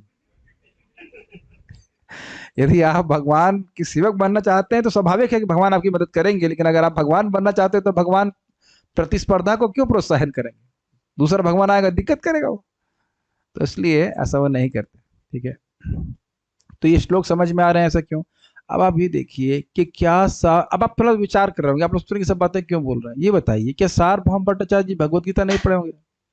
आप विचार कीजिए प्रभु जी कि क्या सार्वभौम भट्टाचार्य जी कभी भगवत गीता नहीं पढ़े होंगे? पी गए होंगे वो, लेफ्ट राइट ऊपर नीचे सब कुछ। क्या कभी भागवत नहीं पढ़े होंगे? क्या भागवत नहीं थी वहां पे? आप लोगों को आश्चर्य नहीं होता कि उन्हें कुछ समझ में नहीं आ रहा था? कुछ आश्चर्य नहीं होता आपको?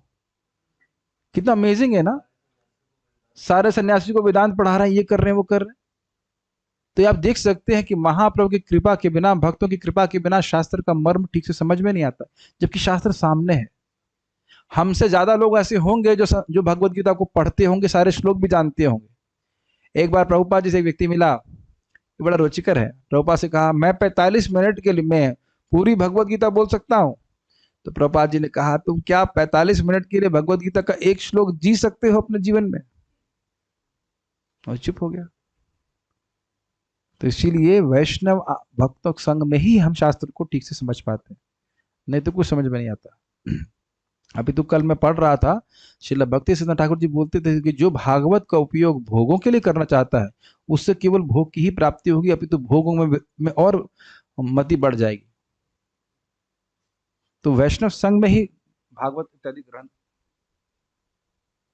हमको ग्रहण करना चाहिए। ठीक है, तो क्या ये बात समझ गए यहाँ पे क्यों महाप्रभु कह रहे हैं सब श्लोक? ताकि समझ में आए कि जीव भगवान की शक्ति है, जीव कोई भगवान नहीं बन सकता है। एक जगह प्रभुपाद जी कोट करते हैं श्रीपाद माधवाचार्य को कि जो व्यक्ति समझाता है कि जीव और भगवान में भेद है वो भगवान को बहुत प्रिय होता है। इस संस्कृत का श्लोक कोट करते हैं, माधवाचार्य जी कोट करते हैं, प्रभुपाद जी उनको कोट करते हैं। अभी श्लोक मेरे सामने याद नहीं है, लेकिन ऐसा है, ईश्वर श्री विग्रह सचिदानंदाकार से विग्रह कह सत्व गुणेरा विकार। तो अब देखिए, एक तो दिक्कत यह है कि जीव को भगवान कहते हैं, एक अपराध। दूसरा, भगवान जो सच्चिदानंदमय है उनको भौतिक कहते हैं। तो गलतियां पकड़ रहे हैं ना आप? ठीक है, ईश्वर श्री विग्रह सच्चिदानंदाकार, अर्थ समझ में आ रहा है? भगवान का श्री विग्रह कैसा है? सच्चिदानंद है। लेकिन से विग्रह कह सत्व गुणेर विकार, आप कहते हो कि ऐसा लग रहा है कि भगवान की महिमा बता रहे हैं। नहीं है, भगवान है, केवल सत्वगुण है उनका, सत्वगुण के विकार है। ये समझ लेना कि कई बार लोग गड़बड़ करते हैं, कहते हैं कि निराकार ब्रह्म है और उस पर अविद्या शक्ति कार्य करती है। जो सत्वगुण होता है ना, सत्वगुण जब कार्य करता है तो वो भगवान के रूप में आते हैं। तो ऐसा लग रहा है भगवान की गुणगान कर रहे हैं, लेकिन अभी तो वह भगवान का अपराध कर रहे हैं, क्योंकि भगवान पूरी तरह से मायाधीश है। माया कभी उनको नहीं पकड़ सकती। महाराज जी समझा रहे थे कि जब कोई मान लो कहे कि तुम भगवान थे, ऐसे वो बोलते हैं, एक्चुअली तुम लोग भगवान थे, हम सब लोग भगवान थे, लेकिन माया ने पकड़ लिया, इस कारण से हम लोग भूल गए कि हम भगवान हैं। बस अब ज्ञान का अनुशीलन करो और आप समझ जाओ कि आप भगवान है। अब देखो कितना विरोधास्पद बात है। जब हम भगवान थे, पूर्ण षड ऐश्वर्य पूर्ण थे, शक्तिमान थे, सर्वशक्तिमान थे, तब माया ने पकड़ लिया, है ना? और अब हम जब कमजोर हो गए हैं तो माया छोड़ देगी? क्यों छोड़ेगी बताइए? तक इनके बातों में हजार तरह की गलतियां, दोष अब देखोगे। ठीक है, तो ये भी अपराध है। श्री विग्रह ये ना माने से पाषंडी, अदृश्य अस्पृश्य से यम दंडी। जो भगवान की शिव विग्रह को नहीं मानता वह तो पाषंडी है। पाषंडी मतलब नास्तिक है। अदृश्य, उसे देखना भी नहीं चाहिए। अस्पृश्य, उसको स्पर्श भी नहीं करना चाहिए। से है यम दंड, वह तो यमराज के द्वारा दंड पाने की योग्य। सोचिए, और ये सब कौन बोलते थे? जो तथाकथित सन्यासी हैं, जो बहुत शुद्ध जीवन जी रहे हैं, उनकी क्या गति होगी आप देख लीजिए। हम तो अपने मुख से नहीं बोल रहे हैं, मतलब मुख से तो बोल ही रहे हैं, अपने मन से नहीं बोल रहे हैं, आपके सामने श्लोक है। तो ये बहुत बड़ी सेवा है मानव समाज की, अगर हम यह लोगों को समझा सकें कि भगवान एक व्यक्ति हैं और वह दिव्य व्यक्ति हैं। ये सबसे बड़ी सेवा है। Impersonal calamity thou has removed, absolute is sentient thou has proved. मायावाद की जो विपत्ति है उसको आपने हटाया और यह प्रमाणित किया कि परम सत्य एक व्यक्ति है। ये श्रील भक्ति सिद्धांत ठाकुर जी के बारे में उनके गुणगान करते हुए श्रील प्रभुपाद जी ने लिखा था, तो और ये बात लिखने मात्र से उनके गुरु महाराज बहुत प्रसन्न हुए। तो हम सभी लोगों को समझना चाहिए कि ISKCON का उद्देश्य क्या, यही उद्देश्य है कि जो हर जगह चल रहा है, हल्ला हो रहा है कि भगवान निराकार है या भगवान नहीं है, भगवान जीरो है या थे और अब मर गए या बुढ़े हो गए, पता नहीं क्या क्या बातें बोलते हैं लोग। लेकिन इसका खंडन करना चाहिए। प्रभुपाद अपने तात्पर्य में लिखते हैं कि मायावाद का खंडन करना ये एक वैष्णव आचार्य का मुख्य कर्तव्य है। और आप देखेंगे परम पूज्य राधा गोविंद महाराज के प्रवचन भी आप सुने तो महाराज तो खूब धुलाई करते हैं। मैं समझता हूँ हर प्रवचन में एक बार तो महाराज जरूर बोलेंगे, इसलिए एक नियम है महाराज का कि एक बार धुलाई जरूर करेंगे और ये भी जरूर करेंगे, जीव और भगवान का भेद जरूर दिखाएंगे। तो बार बार बोलते हैं ना जीव भगवान है, जीव भगवान है, तो एकदम जरूर बोलेंगे देखिए क्या जीव की स्थिति है, एकदम गिरा पड़ा है ऐसे करके। मैं समझता हूँ शायद ही कोई प्रवचन होगा, मैं गलत तो नहीं बोल रहा हूँ, आप लोग सुनते ही होंगे, कोई ऐसा प्रवचन नहीं जो हमारा धुलाई ना करते हो इस बात पे, क्योंकि बहुत बड़ी बीमारी है। बार बार हम भगवान है या नहीं है तो बन जाएंगे, ये सब बेवकूफी है। कभी भगवान को बनने की जरूरत नहीं होती, उन्हें तपस्या करने की जरूरत नहीं। वेदना मानिया बौद्ध है त नास्तिक, वेदाश्रय नास्तिकवाद बौद्ध के अधिक। वेद को नहीं मानने के कारण बौद्ध तो नास्तिक हो गए, वेदाश्रय नास्तिकवाद बौद्ध के अधिक। लेकिन कुछ लोग ऐसे हैं जो वेद का आश्रय तो ले रहे हैं, कहने कि हम बाह्य रूप से वेद को मानते हैं, लेकिन नास्तिकवाद का वह प्रचार कर रहे हैं, तो वो तो बौद्धों से भी हीन है। कुछ समझ रहे हैं? कोई कहे कि भाई हम नहीं वेद मानते तो समझ में आ गया भाई ये तो नास्तिक है, हटाओ उसको किनारे। लेकिन कोई कह रहा है हाँ हम मानते हैं, अरे भागवत तो बहुत पूजनीय है। क्या भाई भागवत का सार क्या है? निराकार ब्रह्म। अरे वाह समझ रहे ना मेरी बात? अब मैं नाम नहीं रख रहा हूं, लेकिन पूरा समाज है ना जो गीता पढ़ाता है और कहता है शिव बाबा ने गीता बोली है। अरे तुम ये बोल देते ना कि तुम्हारा गीता में विश्वास नहीं है, लेकिन अंट संट क्यों बोल रहे हो? बोलना और शब्द खराब यूज करना चाहिए, अंट संट क्यों बक रहे हैं? महाराज जिसको बोलते हैं बकवाद, जैसे बकुले आकर के बक बक बक बक करते हैं, ऐसे इन्हें कुछ पता ही नहीं कि वो बोल क्या रहे हैं। बहुत कठिनाई। तो कोई हम पर भी आक्षेप कर सकता है, आपको पता है कि आप क्या बोल रहे हैं? हाँ हम वो वाणी बोल रहे हैं जो आचार्यों से हमें प्राप्त हुई है, हम अपनी वाणी नहीं रख रहे, हम तो मान रहे हैं कि मूर्ख है। तो कितना ये श्लोक समझ रहे हैं कितना, और ये बात किस पे आरोपित कर रहे हैं? ये बात सेकंड लाइन किसके ऊपर है? सीधे सार्वभौम भट्टाचार्य जी के ऊपर। समझ रहे हैं मेरी बात? एक एक श्लोक बड़ा गंभीर है और सार्वभौम भट्टाचार्य समझ रहे हैं वो किसको बोल रहे हैं। वेद को तो सॉरी बौद्ध धर्म को मायावादी शंकराचार्य जी ने उड़ा दिया, खत्म कर दिया और स्थापित कर दिया कि वेद सही है। भगवान बुद्ध ने क्या कहा था, याद आ रहा है आपको? कि भाई अगर वेद के अनुसार तुम पशुओं की हिंसा करते हो तो मैं वेद ही नहीं मानता। लेकिन वेद ना मानने के कारण उनको नास्तिक कहा गया, ये क्लियर है। लेकिन अब क्या आक्षेप कर रहे हैं महाप्रभु, या उनको बोल रहे हैं, सत्य बोल रहे हैं कि तुम लोग वेद का आश्रय ले रहे हो, वेद पढ़ा रहे हो, लेकिन वेद के नाम पे ही नास्तिकता का प्रचार कर रहे हो। क्यों? क्योंकि तुम भगवान को ही नहीं मानते। भगवान का जो अपराकृत रूप है तुम उसको भौतिक मानते हो। ठीक है। जीवेर निस्तारी लागी सूत्र कैला व्यास, मायावादी भाष्य सुनील होए सर्वनाश। जीवों का निस्तार करने के लिए सूत्र अर्थात वेदांत सूत्र की रचना श्रील व्यासदेव ने करी, लेकिन इस पे अगर कोई मायावादी भाष्य सुनता है तो उसका सर्वनाश हो जाएगा। वो क्या सोचने लग जाएगा कि मैं भगवान बन जाऊंगा। भगवान कभी मदद करने वाले हैं?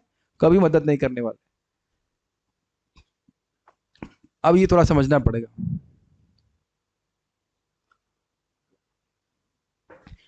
क्या आप लोग थक गए हैं? ठीक है, यही सुनना चाहता था। परिणामवाद व्यासु तेरा समत, अचिंत शक्ति ईश्वर जगत रूपे परिणित। कह रहे हैं कि श्रील व्यासदेव जी ने जो वेदांत सूत्र रखा है उसमें परिणामवाद बोला है। परिणामवाद मतलब है ये जगत जो है वो भगवान की शक्तियों का रिजल्ट है, परिणाम है।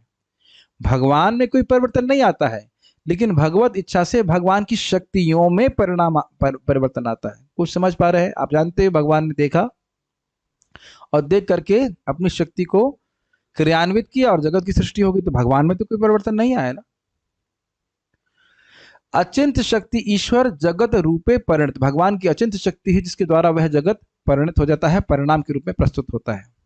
अब उसको एग्जाम्पल दे रहे हैं, मणियच अविकृत प्रसभे हेम भार, जगत रूप है ईश्वर तबु अविकार।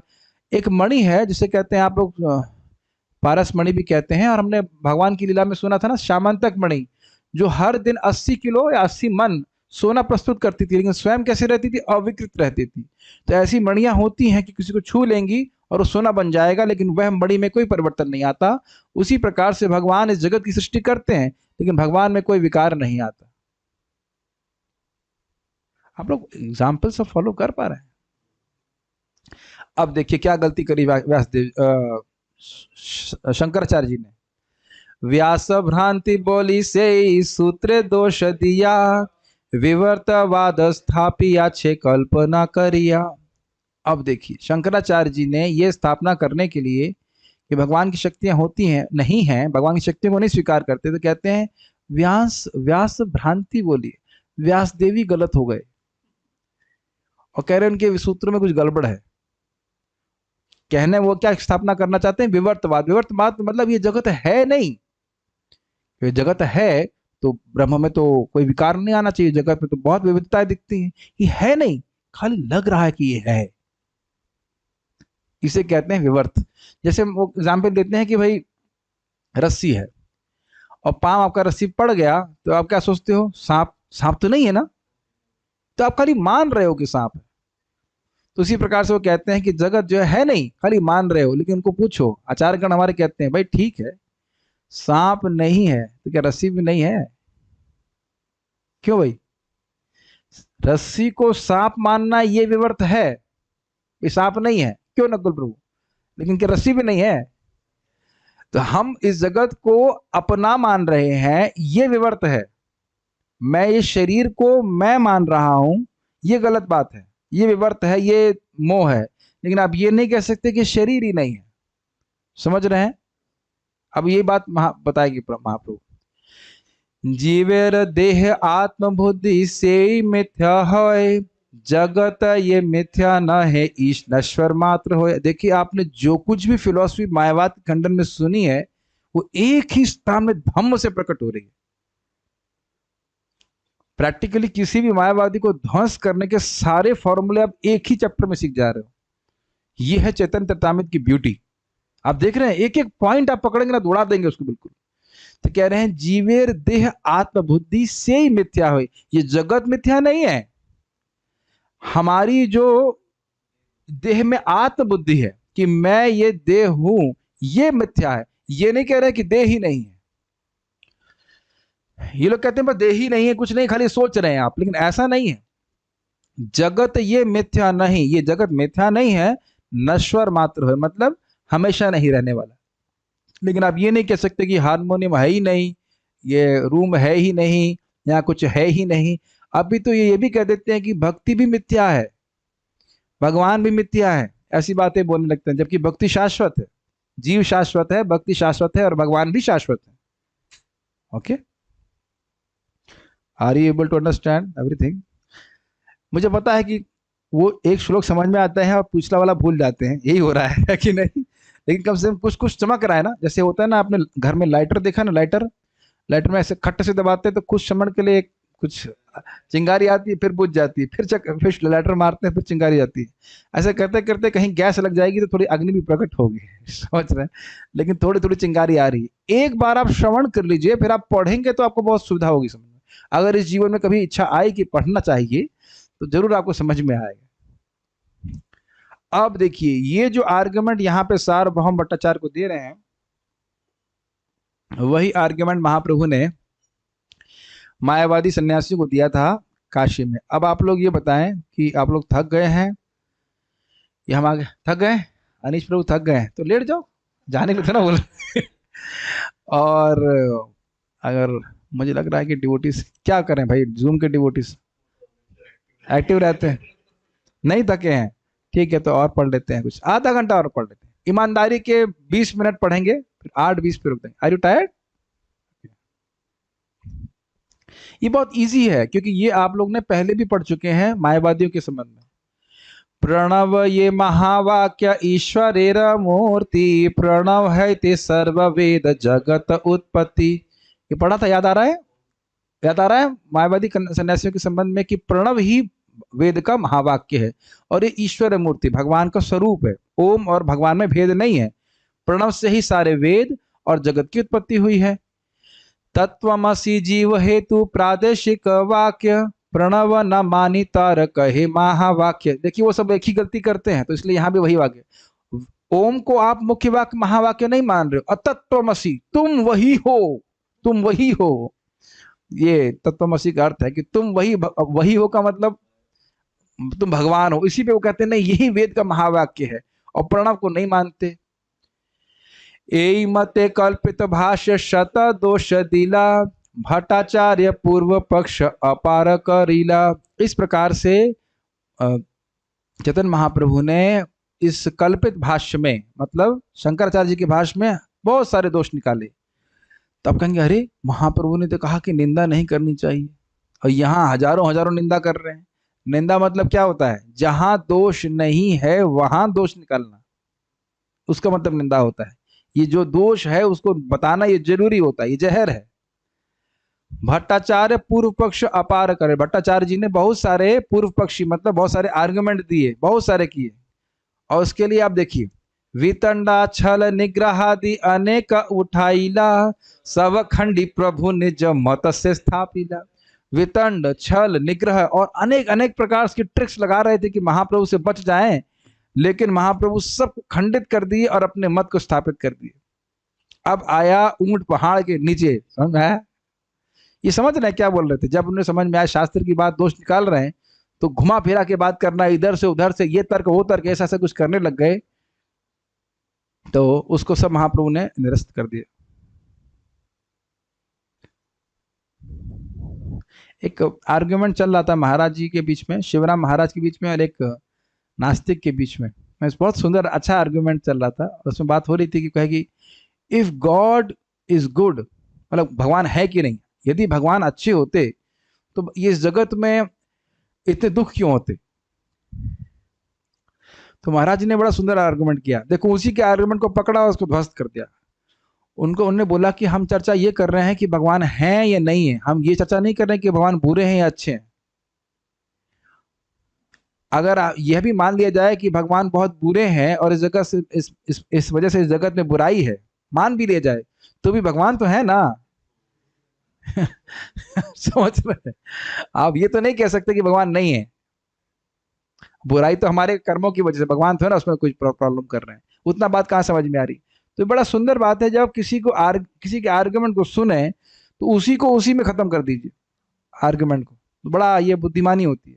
एक व्यक्ति मुझे बोले कौन देखा है स्वर्ग या नरक होता है? तो मैंने कहा आप देखे हैं अपने पिताजी को?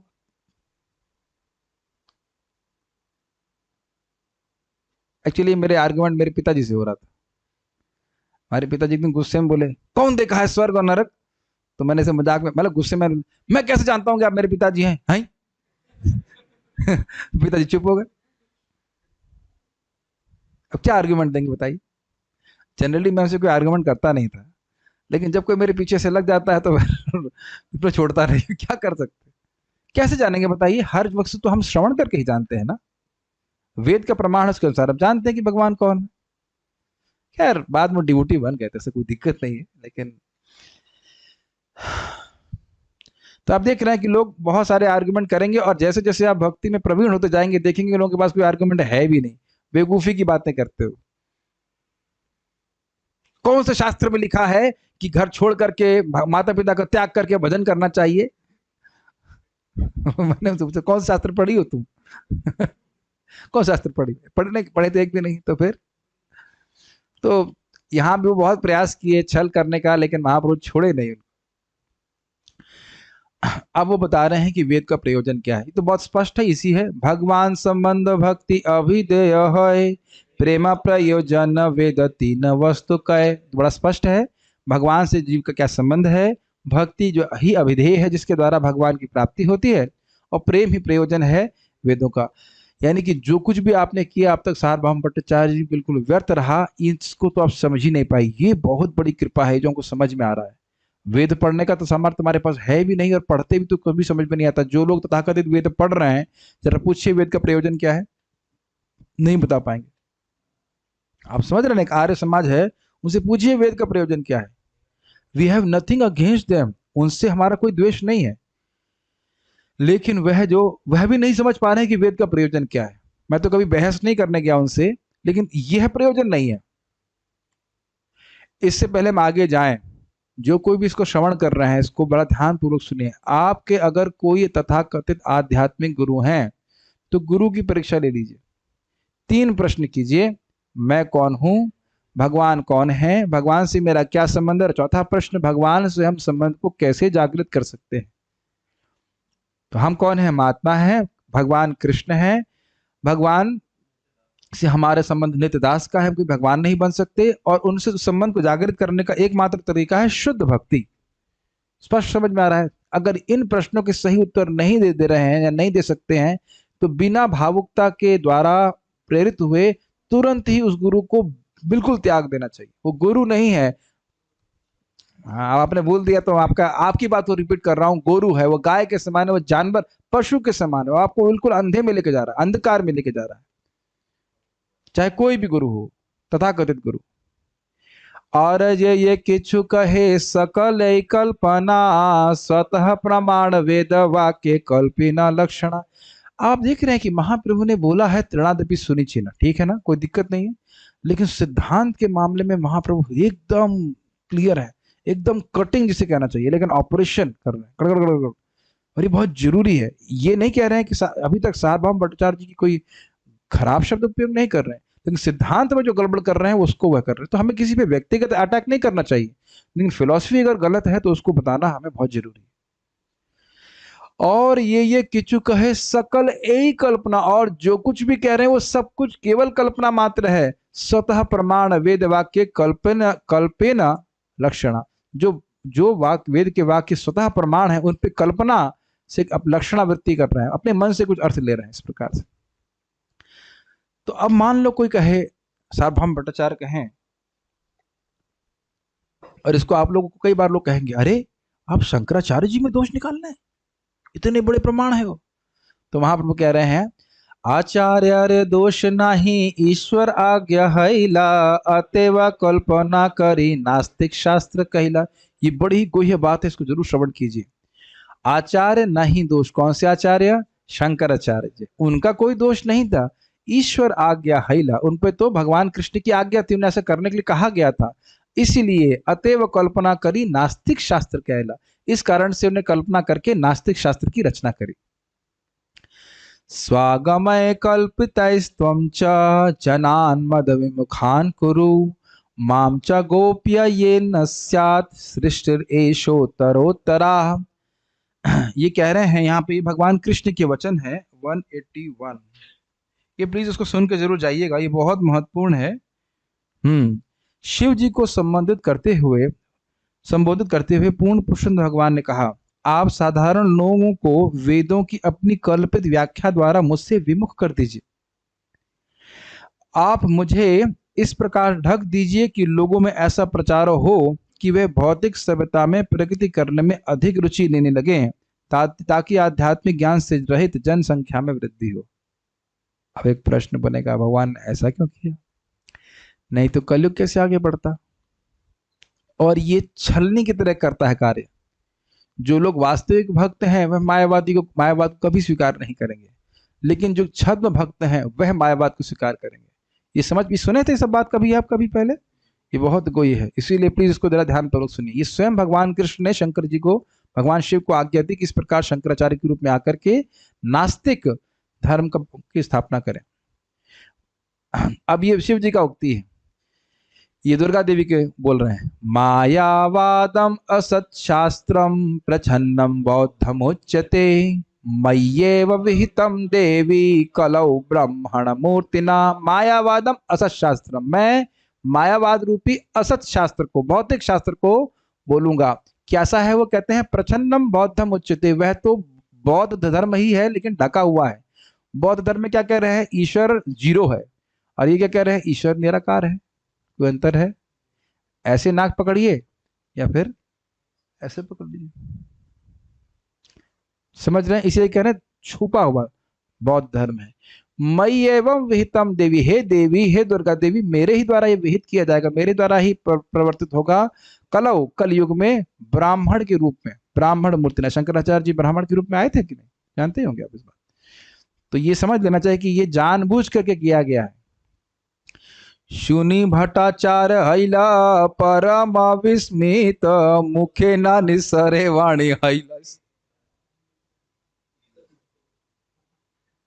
आपने कभी देखा है वो एक प्रकार का, पहले एक कुछ खिलौने आते थे इनकी गर्दन के नीचे स्प्रिंग लगी रहती थी बेचारे हिल गए वो। ये सब सुन करके तो भट्टाचार्य विस्मित हो गए, उनके मुख से वाणी कुछ बोल ही नहीं पा रहे थे, एकदम स्तंभित हो गए। प्रभु कहे भट्टाचार्य न कर विस्मय, भगवान भक्ति परम पुरुषार्थ है। भगवान महाप्रभु ने कहा भट्टाचार्य आप विस्मित मत होइए, भगवान की भक्ति ही परम पुरुषार्थ है। इसके आगे हम कल चर्चा करेंगे। 100 श्लोक बाकी है ना, 121 पेज पे है, 282 पेज तक है। 100 श्लोक 181 है, इसमें मेरे दिखा रहा है 181। मेरा मन तो नहीं कर रहा रुकने का, लेकिन हम लोग जाते हैं, 8:15 हो गया है, फिर कल चर्चा करेंगे इसमें। तो आप देख रहे हैं कि महाप्रभु की कृपा हुई, तो आप समझ पा रहे हैं आप किस प्रकार से आगे के इसमें, तो आप समझ गए ना, महाप्रभु ने आज धुआंधार बैटिंग करी, बैटिंग नहीं बॉलिंग करी एकदम, और सारे विकेट उड़ा दिए सार्वभौम भट्टाचार्य जी के। हम कोई प्रश्न है तो ले सकते हैं। अब उसके आगे महाप्रभु क्या कहने वाले हैं, किस प्रकार से आत्मरस श्लोक की व्याख्या करेंगे और विस्मित करेंगे, और किस प्रकार से सार्वभौम भट्टाचार्य जी को अपना दर्शन देंगे इत्यादि देंगे, उसको हम भगवान ने चाहा, महाप्रभु ने चाहा तो कल श्रवण करेंगे। ओके, कुछ प्रश्न है अगर भक्तों की मैं देख लेता हूँ। मुझे माफ करना प्रभु जी, मुझे आशा बोलना पड़ रहा है, जिन्हें ये बोला है कि हरिनाम भौतिक है, प्लीज चप्पल ऐसे बातें नहीं करना चाहिए, ठीक है। इवन द हार्ट अज्ञान का फोड़ा जिसका जिस पर है तो उसको कसा टेस्ट आएगा, पता नहीं क्या बोल रहा है। हरे जय श्री राधे, अच्छा ठीक है। ही रूपस्य 141 श्लोक समझ नहीं आया है, क्या था 141?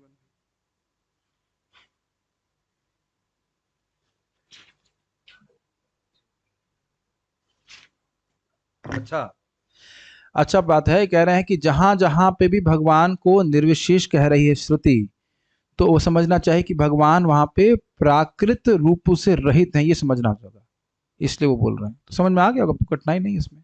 निराकार नहीं है भगवान, जब भी कह रहे हैं भगवान निराकार है, तो कहने का अर्थ है कि भगवान का कोई भौतिक आकार नहीं है, अपितु उनका आध्यात्मिक आकार है।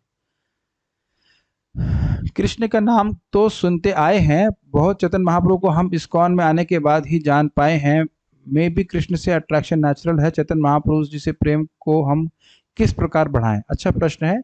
श्रवण करके, भगवान कृष्ण को भी आप माँ के गर्भ से तो नहीं जानते थे, उम्मीद है ऐसा तो नहीं प्रकट होते बोले हरे कृष्णा कृष्णा कृष्णा हरे हरे, हरे राम राम राम हरे हरे।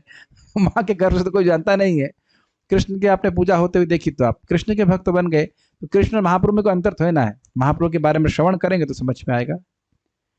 एक भक्त कह रहे हैं कि मायावाद फिलॉसफी के बारे में नहीं पूछूंगा, नहीं ये नहीं कह रहा कि आप पूछिए मत, उसको स्वीकार मत कीजिए। आज तक कितने तथाकथित गुरु जी से भागवतम सुनी, पर ये नहीं पता चला कि भगवान कौन है। ये तो छोड़ दीजिए, मुझे तो याद है एक व्यक्ति 35 भागवत कथा कराने के बाद भी रिसर्च कर रहे थे कि भगवान कौन है। आपने तो खाली सुनने की बात कर रहे थे, यानी कि उनके गुरु जी भी ऐसी बात बोलते हैं। कलयुग में देखिए लोग वैसे ही बुद्धू हैं, और उनको इस प्रकार की उल्लूपने की बातें, ऐसे बोलना नहीं चाहिए, लेकिन मूर्खता की बातें कहना कि सभी भगवान है, तो वही दिमाग में घुस जाएगा। सभी भगवान कैसे हो सकते हैं बताइए? अब इस्कॉन में आकर समझ में आया Krishna is the supreme personality of God. Good. लोगों का भगवान की सेवा में लगाकर पता नहीं क्या बोल रहे हैं।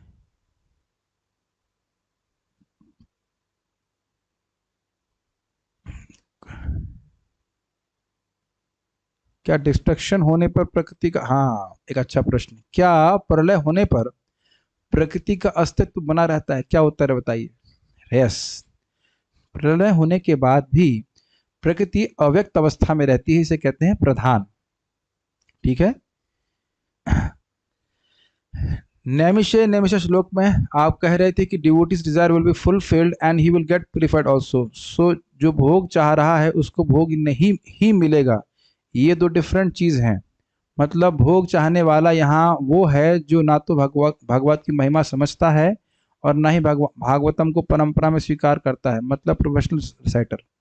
अच्छा बात है, वो कह रहे हैं, देखिए देखिए बात समझिए, जो श्रीमद् भागवतम का प्रवक्ता है, एटलीस्ट प्रवक्ता को तो निष्क्रिय होना चाहिए कम से कम।